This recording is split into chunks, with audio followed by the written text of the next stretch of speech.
Selamat petang, salam sejahtera. Terima kasih kena menonton channel Nazilin Unity. Baru sebentar tadi saya dapat satu komen dalam konten di channel saya yang berkaitan dengan kes rasuah dan penyelewengan, yang juga berkaitan dengan dana Rm92.5 bilion yang dikatakan telah pun digunakan sepanjang pemerintahan kuasa Muhyiddin Yassin. Dan komen tersebut berbunyi begini: inilah sebabnya Anwar Ibrahim membuat semua musuhnya terkencing di seluar kata komen tersebut. Saya pikir mungkin benar apa yang dia tulis itu. Ada sedikit kebenaran dan saya boleh kata itu boleh disetujui. Kenapa saya kata begitu? Sebab apa yang dibuat oleh Anwar Ibrahim sejak kebelakangan ini memang betul. Mungkin kasar, tetapi ada kebenarannya, yaitu membuat musuh-musuh Anwar Ibrahim terkencing di seluar kerana takut. Bukan kenapa. Biasa pepatah kata begini, siapa yang makan lada, dia terasa pedasnya. Jadi, siapa yang buat salah, dia yang akan takut. Kalau kamu tak buat salah, kenapa takut? Terkini, apa yang dibuat oleh Anwar Ibrahim ialah beliau mendedahkan banyak perkara, dan kali ini Anwar Ibrahim katakan dalam satu sidang media atau temura mahas bersama dengan Esrawani, Anwar Ibrahim memberitahu tiada kompromi pihak yang merobek kekayaan rakyat. Saudara, mungkin tajuk ini tajuk biasa bagi Anda, tapi bagi saya tajuk ini memang tajuk luar biasa dan sesuailah dengan komen daripada netizen sebentar tadi, yaitu tindakan-tindakan Anwar Ibrahim, keputusan-keputusan dan pendedahan-pendedahan Anwar Ibrahim berkaitan dengan salah guna dan sebagainya, rasuah dan sebagainya, membuat mereka yang buat salah hampir-hampir boleh terkencing dalam seluar. Mungkin kasar, tapi secara simboliknya memang itulah yang berlaku. Saudara-saudara, Anwar Ibrahim kata tiada kompromi, pihak yang merobek kekayaan rakyat, dan rasuah, kata beliau. Mungkin inilah sebabnya ramai orang benci Anwar Ibrahim jadi Perdana Menteri. Ada juga orang yang cuba menulis dalam ruangan komen dalam konten saya baru-baru ini. Mereka kata Anwar Ibrahim ini terlalu lurus, itu sebab orang benci, kata mereka. Anwar Ibrahim ini terlalu lurus, maksud dia bukan kerana tak bijak, tapi dia terlalu baik dan tidak berkompromi dengan perbuatan jahat, jembelang yang memakan duit rakyat dan duit negara.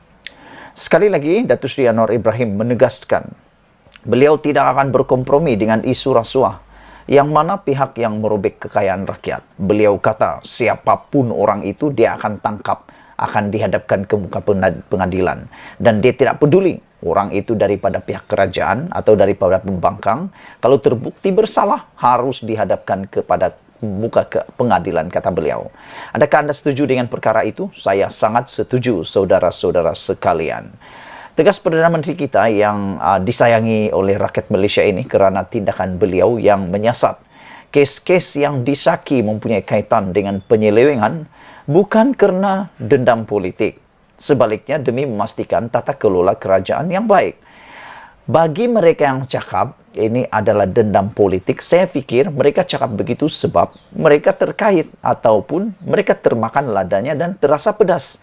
Bagi yang mereka yang tak makan lada, tak ada kesalahan, tak terkait dengan perkara-perkara seperti yang didedahkan Anwar Ibrahim, saya fikir itu bukan satu perkara yang dikatakan belas dendam. Ini satu perkara yang baik. Bagi saya secara jujur sebagai rakyat Malaysia dan pemerhati politik, saya pikir ini satu tindakan yang sangat elok. Dedahkan semuanya, dedahkan semuanya. Jangan lagi takut-takut.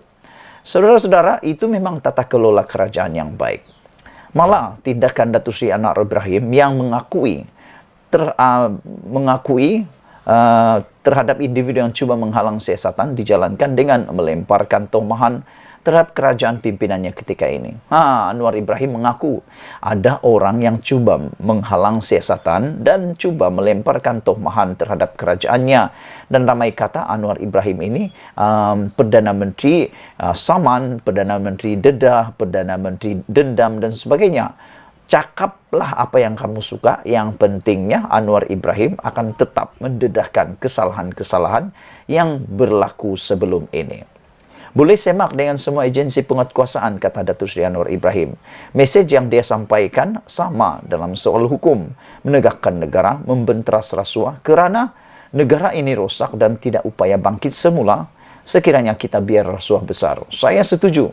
Rasuah ni kalau boleh, dia boleh mengalahkan dadah. Kerana boleh kata rasuah ni boleh menyebabkan orang ketagihan. Manakan tidak ketagihan? Ianya dapat duit yang mudah. Duit yang senang dapat, tetapi saudara, itu perbuatan yang semua orang tahu. Perbuatan dosa yang terkutuk, yang membuatkan ramai orang menderita. Kalau tak kedapatan, duit itu akan menjadi dosa. Tapi kalau kedapatan, meranalah di penjara. Itulah sebabnya dosa, perbuatan rasuah ini harus dielak oleh semua orang. Datuk Seri Anwar Ibrahim kata, ada projek ini RM 1 bilion, RM 500 juta. Dan kalau kumpul puluh bilion ini untuk rakyat, pekerja, nelayan dan penjajah kecil, kata beliau. Saya setuju. Duit yang sepatutnya ini, yang berbilion-bilion ini, yang telah diseleweng dan rasuah ni, sepatutnya untuk rakyat jelata, untuk pekerja, untuk nelayan, untuk penjajah kecil. Tapi apa jadi?